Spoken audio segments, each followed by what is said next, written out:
좋은 금요일 아침입니다. 찬송가 205장 함께 찬양하겠습니다. 205장입니다. 주 예수 그 신사랑 늘 말해주시오. 나 항상 듣던 말씀 또 들려주시오. 좁지 않는 천국 주 예수 계신 곳 나 밝게 알아듣게 또 들려주시오.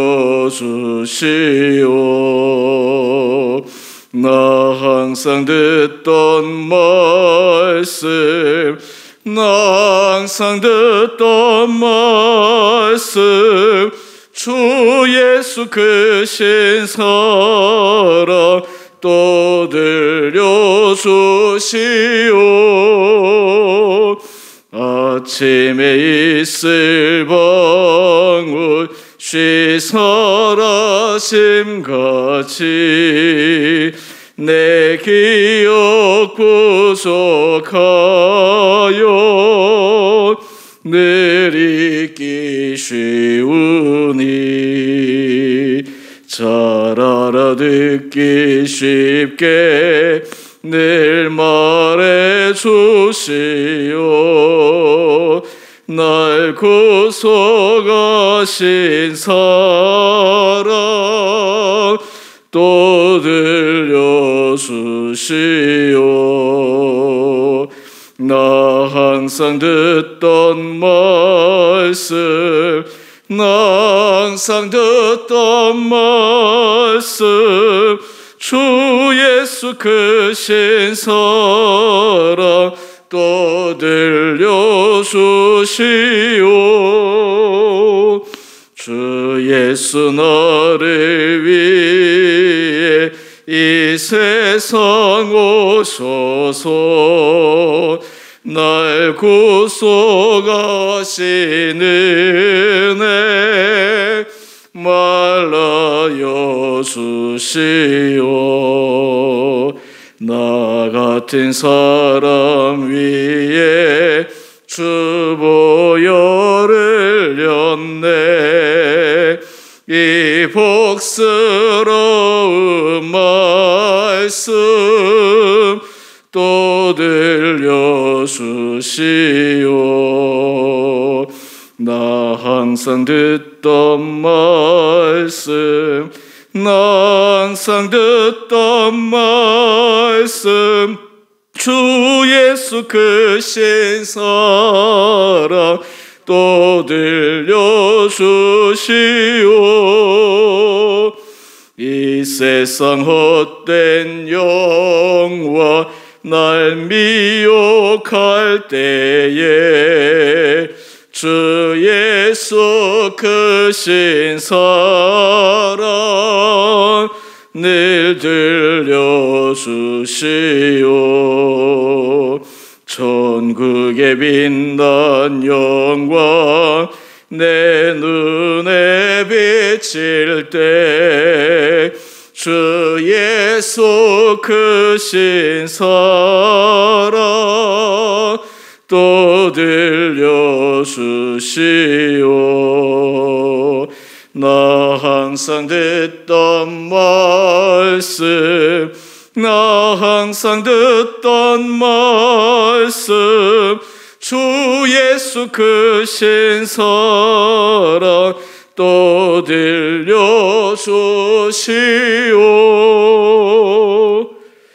아멘. 오늘 말씀 누가복음 8장 1절에서 18절까지 말씀입니다.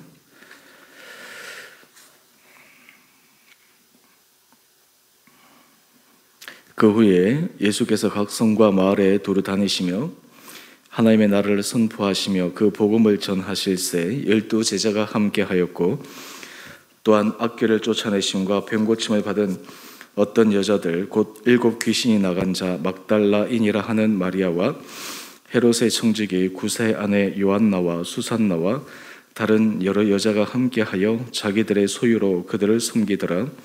각 동네 사람들이 예수께로 나와 큰 무리를 이루니 예수께서 비유로 말씀하시되 씨를 뿌리는 자가 그 씨를 뿌리러 나가서 뿌릴새 더러는 길가에 떨어짐에 밟히며 공중의 새들이 먹어버렸고 더러는 바위 위에 떨어짐에 싹이 났다가 습기가 없으므로 말랐고 더러는 가시떨기 속에 떨어짐에 가시가 함께 자라서 기운을 막았고 더러는 좋은 땅에 떨어짐에 나서 100배의 결실을 하였느니라. 이 말씀을 하시고 외치시되 들을 귀 있는 자는 들을지어다. 제자들이 이 비유의 뜻을 물으니 이르시되 하나님 나라의 비밀을 아는 것이 너희에게는 허락되었으나 다른 사람에게는 비유로 하나니 이는 그들로 보아도 보지 못하고 들어도 깨닫지 못하게 하려 함이라. 이 비유는 이러하니라. 씨는 하나님의 말씀이요 길가에 있다는 것은 말씀을 들은 자니 이에 마귀가 가서 그들이 믿어 구원을 얻지 못하게 하려고 말씀을 그 마음에서 빼앗는 것이요 바위 위에 있다는 것은 말씀을 들을 때에 기쁨으로 받으나 뿌리가 없어 잠깐 믿다가 시련을 당할 때에 배반하는 자요 가시떨기에 떨어졌다는 것은 말씀을 들은 자이나 지내는 중 이생의 염려와 재물과 향락의 기운이 막혀 온전히 결실하지 못하는 자요 좋은 땅에 있다는 것은 착하고 좋은 마음으로 말씀을 듣고 지키어 인내로 결실하는 자니라. 누구든지 등불을 켜서 그릇에 덮거나 평상 아래에 두지 아니하고 등경 위에 두나니 이는 들어가는 자들로 그 빛을 보게 하려 함이라. 숨은 것이 장차 드러나지 아니할 것이 없고 감추인 것이 장차 알려지고 나타나지 않을 것이 없느니라. 그러므로 너희가 어떻게 들을까 스스로 삼가라. 누구든지 있는 자는 받겠고 없는 자는 그 있는 줄로 아는 것까지도 빼앗기리라 하시니라. 아멘. 좋은 금요일 아침입니다. 오늘 말씀은 밭에 뿌려진 씨 비유를 통해서 우리의 믿음 상태, 우리의 마음 상태를 비유를 통해 점검해 볼 수 있는 말씀입니다. 또한 1절에서 3절까지 말씀은 예수님께서 하나님의 나라를 선포하실 때 하나님 나라를 선포를 위해 하나님 나라 확장을 위해 헌신한 사람들의 수고가 짧게 기록되어 있습니다. 먼저 우리 1절에서 3절 말씀을 먼저 묵상하고 이어서 우리 씨 비유는 비유를 함께 묵상하길 원합니다. 1절에 보면 예수님께서 성과 마을에 두루 다니시며 하나님의 나라를 선포하시며 복음을 전하십니다. 이때 12제자가 함께 하십니다. 여러분, 이들이 복음을 전할 때 하나님께서 놀라운 은혜 능력을 주셔서 사람들로 하여금 그 복음을 듣고 그리고 그 복음을 믿고 그 복음 안에 살아가는 놀라운 결단들이 일어났습니다. 그런데 이 사역 가운데 또 하나 숨겨진 헌신의 수고를 우리에게 소개하고 있습니다. 바로 2절 이하의 말씀인데요. 여기에 예수님께서 사역을 하실 때 그 뒤에서 묵묵히 어떤 의미에서 자신의 존재조차를 드러내지 않고 헌신했던 여인들의 모습이 소개되어 있습니다. 그 가운데 한 사람이 7 귀신이 나간 막달라인이라 하는 마리아가 있고 또 헤롯의 청지기 구세 아내 요한나 그리고 수산나 다른 여자가 함께 했습니다. 이들의 사역 가운데 하나는 바로 3절 우리 하반절 말씀을 한번 보십시오. 자기들의 소유로 그들을 섬기더라. 요즘으로 얘기하면 여러 가지 사역에 있어서 필요한 경비들을 이 여인들이 자기들의 소유를 가지고 다 되고 후원하고 또 그것을 기쁨으로 감당했다라고 하는 것입니다. 하나님 나라의 복음을 위해서 하나님께서 사용하시는 여러 종류의 사람들이 있습니다. 특별히 이 여인들의 숨겨진 헌신들이 사실은 하나님 나라 복음 확장에 있어서 얼마나 크게 기여했는가라고 하는 것도 우리가 생각해 봅니다. 사실 한국 초대교회의 역사를 가만히 살펴보면 한국 초대교회의 역사에 있어서도 헌신된 여인들의 수고가 있었습니다. 눈물의 기도와 그들이 하나님 앞에서 드렸던 여러 제사상의 헌신과 그리고 그들의 몸으로 주님 앞에 드렸던 열정들, 이런 것들을 통해서 하나님께서 놀라운 은혜 역사를 이루어 가셨습니다. 사실 하나님이 사람을 부르실 때 제자들뿐만 아니라 여인들, 당시 사회적으로는 그렇게 인정받지 못하고 있는 사람들이었지만 하나님 나라의 귀하게 쓰임을 받았습니다. 여러분, 오늘 우리의 삶 자리 가운데서도 우리가 하나님 앞에 쓰임을 받을 수 있다, 하나님께서 우리를 통해 일을 하실 수 있다 라고 하는 것이 얼마나 영광스러운 일인가, 이것을 한번 생각해 볼 수 있기를 원합니다. 오늘 이 여인들이 주를 위해서 자신의 소유를 대고 헌신하고, 그것이 얼마나 그게 큰 기쁨이었고 그들의 삶의 의미를 주는 것이었는가. 오늘 우리들의 인생에 있어서도 하나님 앞에서 이런 삶을 살아갈 수 있다면, 또한 그런 기회가 주어졌을 때 우리가 최선을 다할 수 있다면 얼마나 우리가 하나님 앞에 칭찬받는 복된 인생이 될 수 있을까 생각해 봅니다. 우리 사랑하는 성도님 한 분 한 분들, 하나님께서 올 한 해 우리 교회의 사명을 이루어가는, 여러분의 각자의 자리에서 주신 사명들을 이루어갈 때 우리 안에 기쁨으로, 또 우리 안에 기꺼이 헌신으로 주께서 우리에게 맡기신 그 사명, 우리에게 맡기신 주님께서 원하시는 하나님 나라의 확장을 위해 쓰임받을 수 있는 은혜의 결단들이 날마다 있게 되기를 원합니다. 그 다음에 이어서 우리가 5절 이하의 씨 뿌리는 비유의 말씀을 우리 잠시 살펴보겠습니다. 우리가 이 말씀은 오늘 예수님께서 말씀하신 그대로 우리가 함께 묵상하고 그것을 우리에게 적용해 보면 좋을 것 같습니다. 예수님께서 이 씨가 네 부류의 밭에 떨어졌다라고 이야기를 합니다. 첫 번째는 길가에 떨어졌습니다. 두 번째는 바위 위에 떨어졌습니다. 또 하나는 가시떨기 속에 떨어졌습니다. 마지막으로 좋은 땅에 떨어졌습니다. 그런데 씨는 떨어졌는데 결실을 맺는 그 땅은 바로 좋은 땅이었습니다. 그러면 예수님께서 이 비유를 통해 우리에게 하시고자 하시는 말씀이 무엇이었을까요? 우리 11절 이하부터 우리가 함께 말씀을 보십시다. 예수님께서 비유를 이렇게 설명해 주십니다. 씨는 하나님의 말씀이다, 이렇게 말씀하십니다.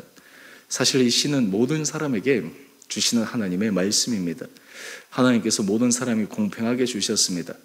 또한 도대체 이 하나님의 말씀을 전하기 위해 또 우리가 사명을 감당해야 되는 것, 이것도 굉장히 중요한 것입니다.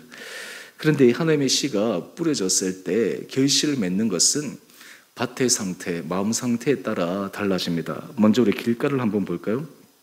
이 길가와 같은 마음을 갖고 있는 사람들은 일단 말씀을 듣습니다. 그런데 말씀을 듣기는 듣는데 마귀가 가서 그들이 구원을 얻지 못하게 하려고 말씀을 그 마음에서 빼앗아 간다라고 이야기를 합니다. 여러분, 사실 우리가 하나님의 말씀을 듣고 우리가 주의 말씀 앞에 굴복하고 그리고 그 말씀을 따라 순종하는 것, 이것이 놀라운 하나님의 은혜인데 이것을 강력하게 반대하는 바로 그 세력이 마귀가 있습니다. 어떻게든지 그 안에 하나님의 말씀이 들어가지 못하도록, 하나님의 말씀이 자라지 못하도록, 하나님의 말씀대로 살아가지 못하도록 온갖 수단과 방법을 동원해서 그 안에서 말씀을 빼앗아 가버리고 마는 것입니다. 그런 의미에서 사실 우리 신앙생활은 끊임없는 영적 전쟁이라고 할 수가 있습니다. 우리가 사실 마음 안에서 주의 말씀이 우리 안에 온전히 받아들여질 수 있다라고 하는 것은 큰 은혜입니다. 하지만 말씀이 들어오지 않는다, 말씀이 귀에 들리지 않는다, 말씀이 우리 안에 부딪히지 않는다. 오늘 그 이유가 어쩌면 우리의 마음 상태가 이 길가와 같은 마음 상태이진 않을까 한번 점검해 볼 수 있는 이 아침 되기를 원합니다. 두 번째, 바위와 같은 마음인데요, 여기는 말씀을 들을 때 기쁨으로 받습니다. 처음에는 감동으로 받습니다. 이것이구나, 하나님께서 내게 주신 말씀이구나 생각합니다. 그런데 뿌리가 없습니다. 그러니까 말씀의 뿌리를 내리지 못하는 것입니다. 그러니까 말씀의 뿌리가 없으니까 이 세상을 살아갈 때 시련을 당하거나 어려움을 당하거나 때로는 본인이 감당할 수 없다라고 하는 큰 문제 앞에 서게 되면 그 말씀을 배반하는 것입니다. 많은 믿음의 단계에 있어서 사람들이 이 바위와 같은 단계에서 머물러 있을 때가 많이 있습니다. 신앙생활을 해서 처음에는 기쁘고 즐겁고 감동으로 시작했다가 이내 말씀의 뿌리가 없어서 곧 시련을 당할 때, 어려움을 당할 때 거기에서부터 말씀에서 돌아서는 그런 우를 범하게 됩니다. 여러분, 사실 우리가 이것을 돌파하기 위해서 우리에게 신앙 훈련 그리고 신앙의 습관을 길러내는 것이 얼마나 중요한가. 사실 우리가 날마다 기도하고 우리가 날마다 말씀을 묵상하고 하는 것은 어떤 의미에서 우리 안에 말씀의 뿌리를 내리는 작업입니다. 뿌리가 깊으면 깊을수록 가뭄 속에서도 그 깊은 뿌리 그리고 퍼진 뿌리를 통해서 그들이 생명수를 공급받을 수 있는 것처럼 삶 가운데서도 그러합니다. 하지만 바위 위에 있는 그런 마음은 뿌리를 내리지 못하기 때문에 이내 시련을 당할 때에 그 말씀에서 떠나게 됩니다. 혹시 우리에게도 이런 마음이 있지 않을까? 혹시 우리의 신앙의 상태가 이러하지 않은가? 이것을 한번 또한 점검해 볼 수 있기를 원합니다. 그 다음 우리 세 번째가 가시떨기에 떨어진 것인데요. 이것은 대부분의 보편적인 신앙생활을 하는 사람들의 마음입니다. 여기 보면 말씀을 듣습니다. 기쁨으로 받습니다. 또한 그 말씀을 좋을 때는, 괜찮을 때는 순종하는 것처럼 보입니다. 그런데 문제는 우리 14절 중반절의 말씀을 보면 이 생의 염려가 찾아올 때, 그리고 재물의 유혹 앞에, 그리고 향락의 유혹 앞에 기운이 막혀서 온전히 결실하지 못하는 것입니다. 다르게 얘기하면 이 세상에 우리 온 관심이 쏠려서 하나님의 말씀을 우리 마음밭에 깊게 뿌리내려서 열매 맺지 못하는 것입니다. 많은 신앙의 사람들이 이 단계에 머물러 있습니다. 이 단계에서 계속해서 힘들어합니다. 사실 이 단계를 벗어날 수 있다라고 하는 것이 얼마나 하나님의 큰 은혜인지요. 사실 이 가시떨기와 같은 이 단계를 벗어나는 것이 우리가 정말 신앙생활에 있어서 성숙한 신앙으로 나가는 것이요, 또한 우리 삶의 자리 가운데서 하나님 앞에서 온전한 믿음의 상태로 나가는 것입니다. 마지막 우리 좋은 땅에 우리 떨어진 것을 한번 보십시다. 좋은 땅에 있다고 하는 것은 착하고 좋은 마음으로 말씀을 듣고 지키어 인내로 결실하는 자니라 말씀하고 있습니다. 그 마음밭이 좋습니다. 마음으로 말씀을 듣습니다. 중요한 것은 우리 15절 우리 중반절 이하의 말씀 한번 보십시다.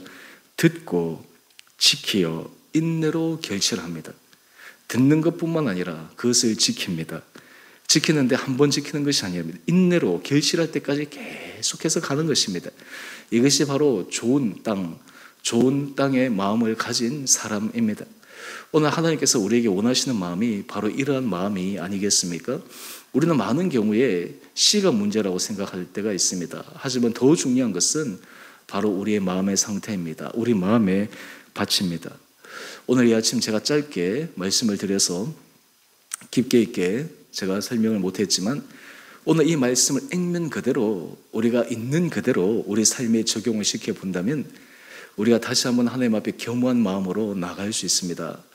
우리가 기도의 제목은 무엇이겠습니까? 하나님, 저로 하여금 정말 좋은 땅에 떨어진 그러한 마음을 갖게 하여 주십시오. 제가 말씀을 듣고 말씀을 지키고 인내함으로 결실을 맺을 수 있는 이러한 성실한 믿음의 길을 걸어가게 하여 주십시오. 주님, 내가 이 세상을 살아갈 때 주님께서 끝까지 저를 붙들어 주시고 내가 주님의 은혜의 사슬에 매여 마지막 순간까지 100배, 60배, 30배의 결실을 맺어가는 귀한 삶을 살아가게 하여 주십시오. 여러분, 이런 은혜를 구하는 사람에게, 또한 이 은혜를 갈망하는 사람에게, 또한 그 길이 가장 복 있는 길이라고 믿는 사람들에게 하나님께서 삶의 자리에 아름다운 열매를 맺게 하여 주시리라 믿습니다. 우리가 신앙생활을 할 때 우리 안에 열매가 맺혀야 되지 않겠습니까? 성품의 열매가 맺어져야 되고 우리 가정이 정말 말씀 앞에서 세워지고 우리의 삶을 통해서 복음이 전파되고 우리 주변에 믿지 않는 영혼들이 돌아오고 우리 가정이 하나님 앞에서 온전히 믿음 안에서 새로워지는 이러한 결단들, 이러한 열매들이 일어나야 되지 않겠습니까? 우리 교회 공동체적으로도 하나님께서 그런 은혜를 주시고 우리가 그 길을 걸어가는 것을 주님께서 원하지 않겠습니까? 오늘 이 아침, 오늘 이 말씀 너무나 잘 알고 있는 말씀이지만 하나님 앞에 이 말씀을 통해 다시 한번 우리의 마음을 점검하고 우리의 신앙 상태를 확인하고 믿음 앞에서 다시 한번 힘있게 걸어가는 은혜의 결단이 있는 복된 하루 되시기를 주님의 이름으로 축원드립니다. 우리 함께 같이 기도하겠습니다. 사랑의 주님, 참으로 감사합니다. 어느 우리의 삶이 주를 위해서 쓰임을 받을 수 있다고 하는 것이 얼마나 영광스러운 일인지요. 아버지, 이 땅 가운데 주의 길을 걸어갈 때 치열한 영적 공격으로 주님께서 우리에게 주신 말씀을 끊임없이 마귀가 빼앗아 결실하지 못하도록 만드는 이 영적 치열한 전쟁 속에 우리 온 성도들이 승리하는 믿음의 용사 되게 하여 주시옵소서. 날마다 우리의 마음밭이 좋은 땅과 같아 주께서 우리에게 주신 말씀을 듣고 지키어 인내함으로 결실하여 100배, 60배, 30배의 귀한 삶의 열매를 맺어가는 우리 온 사랑하는 성도들 되게 하여 주시옵소서. 하나님, 우리 성도들의 온 삶의 터전과 가정과 자녀들을 붙들어 주시고 특별히 우리 주원의 공동체를 주님께서 붙들어 주셔서 이 안에 주의 말씀으로 우리 성도들이 자라게 하여 주시고 말씀을 붙들고 날마다 믿음 안에 걸어갈 때 우리 삶의 실질적인 열매를 맺어가나 주님 앞에 착하고 충성된 종이라 칭찬을 듣는 귀한 한 분 한 분들 되게 하여 주시옵소서. 이제 구정 연휴를 앞두고 우리 사랑하는 성도들, 우리 가족들을 만나며 친지들을 만나며 또한 가까운 사람들을 만나 교제할 때 그 안에 기쁨이 있게 하여 주시옵시고 상처나 오해나 아픔들이 해소되며 치유되어지고 은혜 가운데 우리 가정 안에 주께서 주시는 참된 평안을 누려갈 수 있는 우리 온 성도들 되게 하여 주시기를 우리 사랑하신 예수 그리스도의 이름으로 간절히 기도드리옵나이다. 아멘. 하늘에 계신 우리 아버지, 아버지의 이름을 거룩하게 하시며 아버지 나라가 오게 하시며 아버지의 뜻이 하늘에서와 같이 땅에서도 이루어지게 하소서. 오늘 우리에게 일용할 양식을 주시고 우리가 우리에게 잘못한 사람을 용서하여 준 것 같이 우리의 죄를 용서하여 주시고 우리를 시험에 빠지지 않게 하시고 악에서 구하소서. 나라와 권능과 영광이 영원히 아버지의 것입니다. 아멘. 우리 교회에서 광고 드린 것처럼 우리 다음 주 구정 연휴 월, 화, 수는 우리 개별적으로 말씀 묵상해 주시기 바랍니다. 오늘도 주 앞에서 믿음 안에 승리하는 복된 하루 되시기를 바랍니다.